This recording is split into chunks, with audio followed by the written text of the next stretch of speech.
people en masse, what do you say? En masse? En masse. En masse, I think, yeah. Their approaches and their behavior and their understanding contradicts the very thing they want to accomplish so pervasively right now,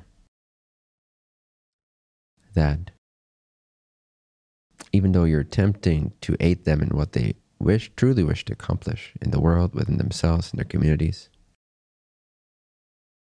it is perceived as an attack on their desire, and because they have associated their desire with their approach. But the approach is very fallible. It's very flawed in many ways, at least what we're seeing happening right now. And it all serves a purpose. It's a good development overall, I think, everything that's happening with the protesting and stuff and the race war. I think it does serve a purpose, but it could be much more accelerated, smooth, to the point, and need less mess and separation and division.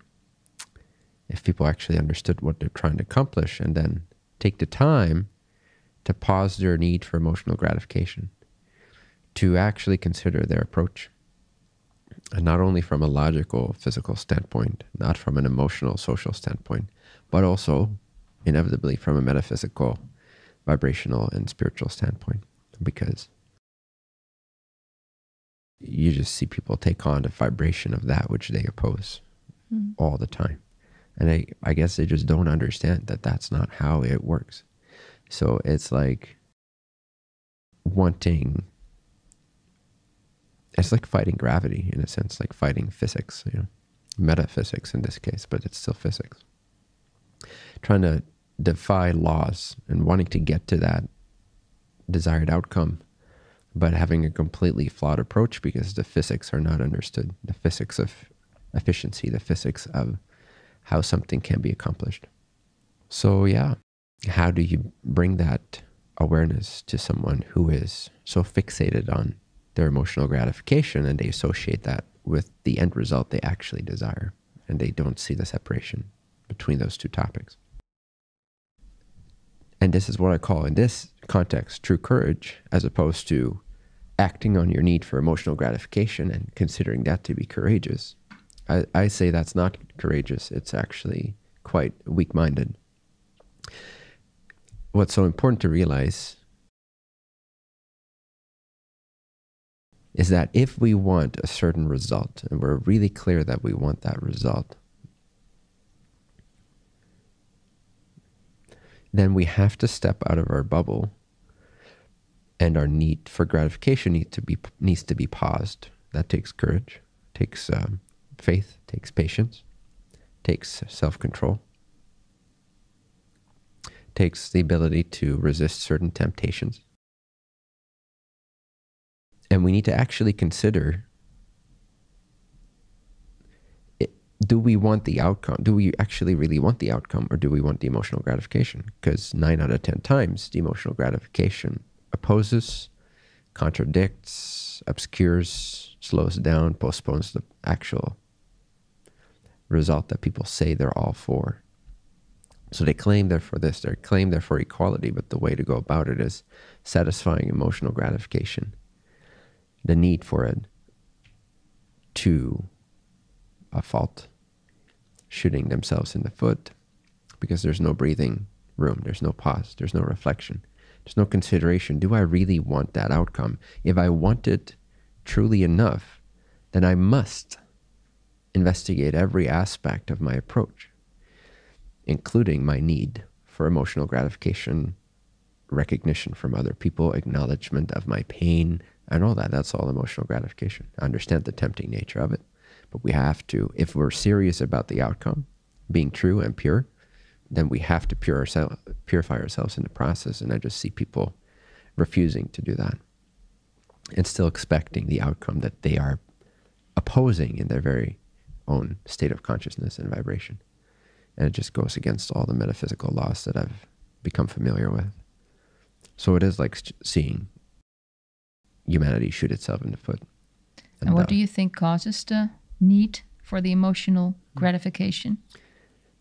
I mean, we can go as deep as you want on that topic. I don't think many people would follow the conversation, the people to whom this applies, that are in that need for emotional gratification.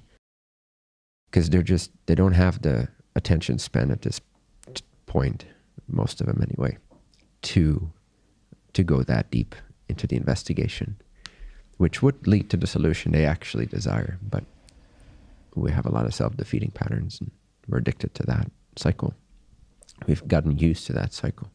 We don't know any other way. So on a simplified level, you could say that people just don't know any better.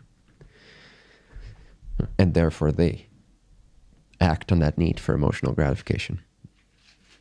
But in a deeper sense, it all comes back to not knowing who we truly are, what we truly are.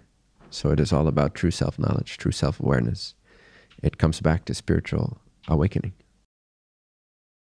And that solves every human psychological man-made issue that we ever created. But we don't want that. We say we want it, but we want the gratification more than we actually want what we think or say we want. So it's a false claim. It's a lack of honesty, lack of self-observation. And some people don't know any better, so they can't be held accountable for that, so to speak. We can only educate and offer a pathway to more patience, more wisdom, more self-reflection, more honesty. But yeah, for a lot of people right now, that's just a bridge too far, I think.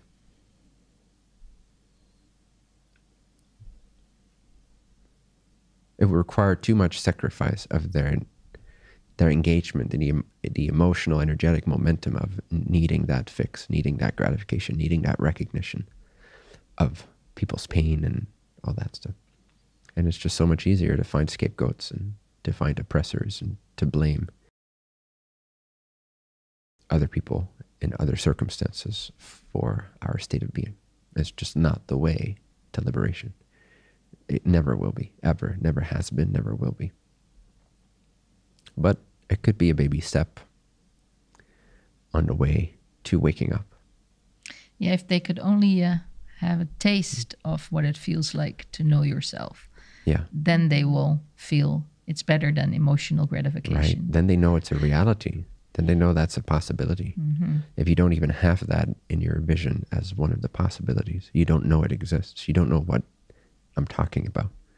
You don't know what the solution feels like. You don't understand the metaphysics of life. Then you don't know any better. So how can you be expected to sacrifice something for something you don't know exists? Exactly. Right? Yeah.